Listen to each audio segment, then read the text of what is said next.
এই সন্ত্রাসী পুলিশকে চিনতে পারছেন? দেখুন তো চিনতে পারেন কিনা। কাল সে সাংবাদিকদের উপর এবং ছাত্র জনতার উপর নাশকতা চালিয়েছিল। কে জানেন? এখনো আপনারা তাকে চিনতে পারেননি।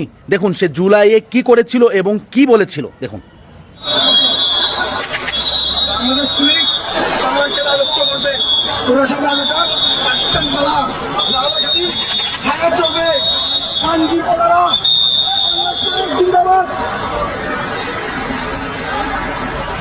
আজকে 100 পুলিশকে বাঁচাইছি, কালকে আরো বাকি 1000কে বাঁচাবো।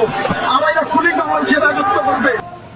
তোমাদেরকে বাংলাদেশ স্বাধীন দেওয়া হয়েছে, কিন্তু মিরপুর স্বাধীন দেওয়া হবে না বন্ধু, ঠিক আছে না? মিরপুরে যতক্ষণ পিয়ন আছে, পিয়নে যতক্ষণ গুলি আছে, তোমাদেরকে মিরপুর স্বাধীন দেওয়া হবে না।